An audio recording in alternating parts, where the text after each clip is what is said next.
Modelyar və dizayner Fəxriyə Xələfova Talih Yüzbəyovun müzakirə yaradan reklam çarxı ilə bağlı danışıb. Olay yazır ki, bununla bağlı o Instagramda video paylaşıb və estetiklərinin olmadığını bildirib. Sənətçi bütün xanımlara belə video çəkməyə çağırıb. Dostlar, baxıram özümə və nə görürəm? Dodaqlar dolgusuz. Buxaq heç vaxt olmayıbdır. Gözlərimin rəngi təbii yaşıl rəng. Gözlər dark olmayıb.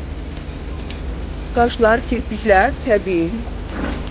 Botoks yoxdur. Aha, sonra nə qaldı? Burun qalxmayıbdır. Yanaqlardan təbii. Saç rəngim təbii rəngimə biraz yaxın rəngdir. Bax belə dostlar, Talih Yüzbəyovun videosunu əksin. Hanımlar, siz də belə videoları çəkin.